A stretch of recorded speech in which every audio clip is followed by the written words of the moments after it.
This is Democracy Now!, democracynow.org. I'm Amy Goodman with Juan Gonzalez. A warning to our audience, the following story contains graphic images and descriptions of violence. The New Yorker has published 10 photographs of the U.S. Marines' 2005 massacre of 24 Iraqi civilians in the Iraqi town of Haditha. Their killings in the middle of the night came in retaliation for an attack on a U.S. military convoy as it drove through Haditha.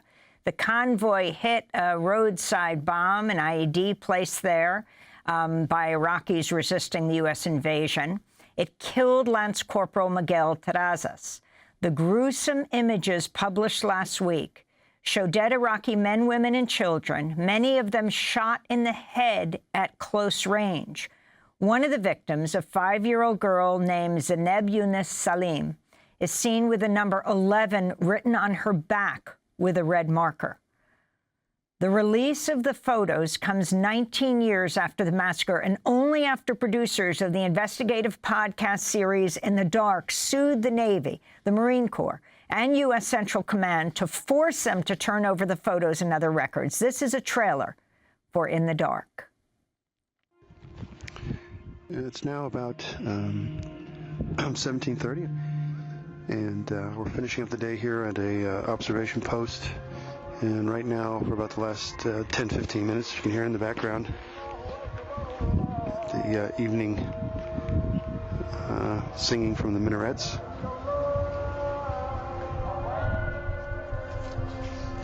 Believe it or not, sooner or later we will kill some of these folks who need to be killed. And that's the beautiful thing about this world, is that there's always someone who needs to be killed, and we're the folks to do it. All right. I've spent the past 4 years investigating a crime. كما أسلفت الساعة 7:15 سمعت انفجار يعني A crime that most people have long forgotten. He heard the sound of really strong bombing. I heard M16. A crime that for almost 20 years has gone unpunished. They went into the room and they were just taking shots. Me and Noor, we were under the bed. He get his rifle and start shooting at us. How did they not perceive that these were children? I remember I opened a Humvee and I just see bodies stacked up. And I opened another one, same thing. I'm like, A 4-year investigation, hundreds of interviews, thousands of documents, all in an effort to see what the U.S. military has kept from the public for years. You know, I don't know what's to be gained by this investigative journalism. I'm not interested in talking about that. That was a long time ago, and I tried to move past all that, so no thank you on all that. I'm saying it was so traumatic. You couldn't talk about it. You and you and you. I knew they pointed at each one to go inside the house. Can I help you? Oh, hey there, Mr. Chisani. My name's Parker. I'm a radio reporter working at Parker what? What did I think? Yeah. I assumed it meant that he had shot someone. It's not a big deal. Every day. Normal day in Haditha. We're now joined by Madeleine Baran, head reporter and host of the New Yorker's In the Dark podcast. She traveled to Haditha, Iraq, to meet with family members, the victims of the Haditha massacre. Her piece for the New Yorker is titled The Haditha Massacre Photos That the Military Didn't Want the World to See. Welcome to Democracy Now!, Madeleine. This is an astounding, 9-part podcast series and piece in the New Yorker with these photographs. You've interviewed hundreds of people, you and your team. First, talk about what these photographs mean now, so many years later, the significance of what they show, and what happened with this massacre. Who was charged? Who was not held accountable? Well, what these photos show, Amy, are direct evidence of what the Marines did that day in Haditha. I should say I didn't personally travel to Haditha. We traveled to another part of Iraq, and we did send a reporter with more experience in the region to Haditha. But these photos show, as you can see, men, women, children in defenseless positions. In one case, a mother on a bed surrounded by her dead children. In another case, a mother in the corner of their living room with her arm around her 4-year-old boy, both of them killed, and they're, face down on the ground, huddled, cowering in a corner. And so, what the photos clearly show is that these were innocent people who do not appear to be doing anything threatening at the time of their deaths. And what happened with the Haditha cases is that 4 Marines initially were charged with murder, but all of those murder charges eventually went away. In 3 cases, the charges were dismissed, and in the final case, the one against the squad leader, Sergeant Frank Wuterich, that case did go to trial, but it ended in the middle of the trial with a plea deal for negligent dereliction of duty. It's a very low-level charge. Wuterich's own lawyer described it to me as basically akin to a parking ticket. They didn't carry a single day in prison or jail. And Madeleine, could you talk about your long battle to get these photos and the resistance that you met and why you persevered for so long? Well, so this all started in 2020 when a reporter on our team, Parker Yesko, filed the first FOIA request by our team, trying to get not just the photos, but all of the investigative records into what happened in Haditha. At the time when this killing happened, this was described as another My Lai. And yet, we still know very little, at least when we started our reporting, knew very little about what even happened that day. So we filed this FOIA. The military really barely responded. And so we worked with a law firm who specializes in FOIA work, Lovey & Lovey, an amazing team led by a lawyer, Matt Topic.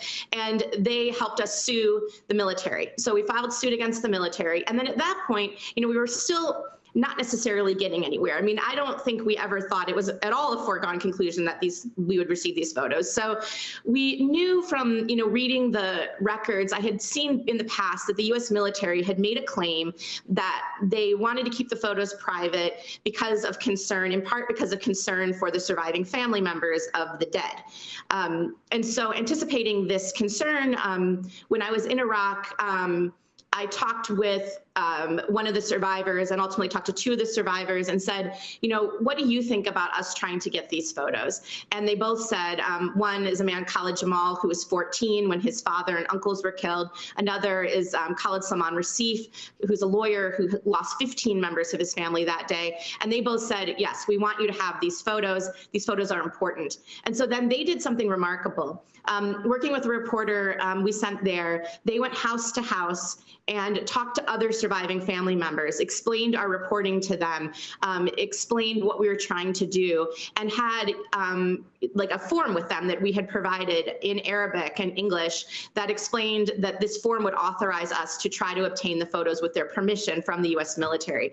And ultimately, those 2 men collected 17 signatures, and then we filed those in court. And then in March of this year, the military relented and sent us the photos.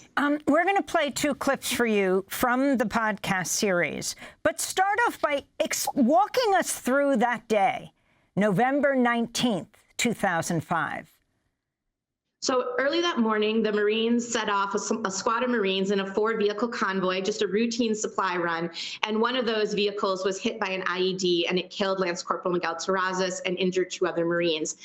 In the hours that followed, the Marines shot 5 people by a white car near the site of the explosion. And then they went into 3 houses and they killed men, women, and children inside. The oldest person they killed was a grandfather in his 70s, and the youngest was a 3-year-old girl. So this is retired Colonel Gregory Watt of the Army. He was first led a non-criminal investigation into what happened in Haditha, and this is him speaking in this podcast, In the Dark. My experience leads me to believe that this occurred 2006, 2007. No, it's now 2023. I think they've moved on. Why do you think that?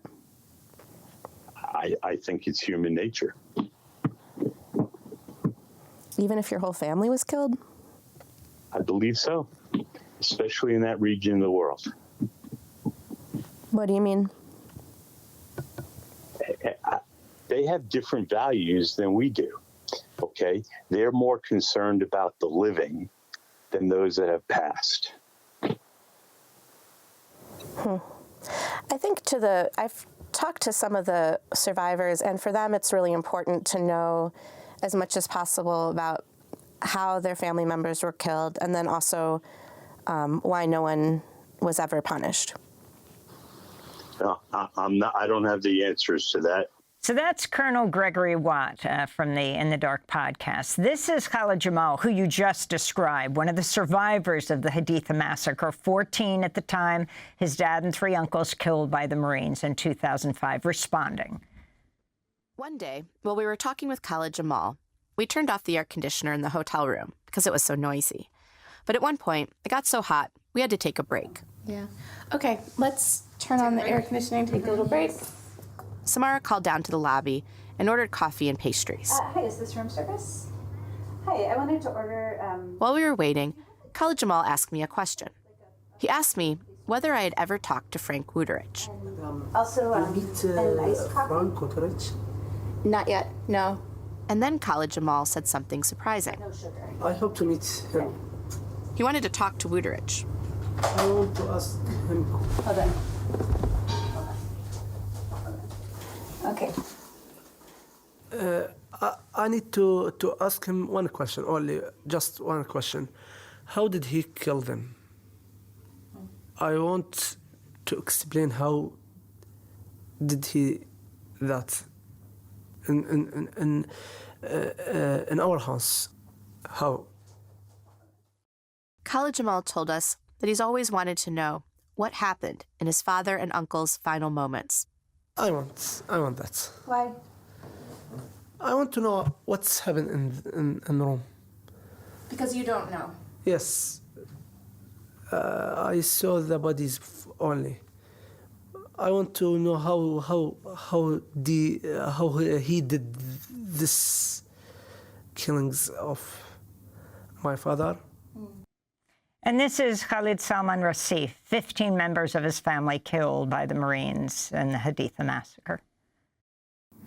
يعني تقريبا يعني تناسينا الموضوع يعني الأحزان والأمور اللي كانت في داخل القلب. They kind of gave up on anyone talking about this case again. They didn't forget. They've been heartbroken every day since that day, but they gave up on someone talk about the case or someone reinvestigate the case. So, Madeleine Baran, it is now almost 20 years later. And you have the military, the representatives saying, why would they care? They can move on. Explain what you were most shocked by in what you discovered in these investigations, not to mention another man that they killed that day. Well, of course, the crime itself is shocking. What happened that day is shocking. I think that, as we got deeper and deeper into the reporting, it was also very interesting to see what happened in the years that followed. How, I think really one of the big undertold parts of this whole story is the role of the surviving family members who have been quietly and persistently questing for justice for years now, and have done almost everything they can think of to try to reveal this story, to try to get justice for their dead family members. And and have been repeatedly sort of left out of the process. As we show in the podcast, at trial of the squad leader, none of the depositions, the jury never heard any of the depositions of the survivors, the eyewitnesses to the killings who were Iraqi. At trial, the prosecutors had asked to replace the names of the victims with numbers. And so at trial, the dead were referred to by the numbers that the Marines had scrawled on their bodies hours after the killings. And so I think there's also, a story here about how we treat the Iraqi civilians and how we treated these particular Iraqi civilians in this case. And Madeleine, could you talk about the role of General James Mad Dog Mattis, who went on to become Secretary of Defense in the Trump administration? So Mattis played a very key role in this case. Mattis was the person who most memorably in this case dismissed the charges against one of the Marines, a man named Lance Corporal Justin Sherritt. Sherritt is the one who killed 3 members of 14-year-old Khalid Jamal's family. And Mattis didn't just dismiss the charges, he also wrote Sherritt a very glowing, full of praise letter saying that in his eyes, Sherritt was innocent and praising Sherritt for how he had performed as a Marine. And, you know, this is something that Mattis, I think to this day, it appears is very proud of. In his memoir, he even published the letter in his book. And at this point, no one went to jail, Madeleine. We have 15 seconds. Correct. No punishment, no jail time for the killings to this day. That's correct. And the response of the Iraqis, the family members who survived? What they want is the world to know what happened to their family, to know what their family were good people, not insurgents, and they want justice. Madeleine Baran, I want to thank you for an astounding podcast series, In the Dark, head reporter and host of the New Yorker podcast. The new article in the New Yorker is The Haditha Massacre Photos That the Military Didn't Want the World to See. We will link to it all. That does it for our show. I'm Amy Goodman in New York with Juan Gonzalez in Chicago. Thanks for joining us.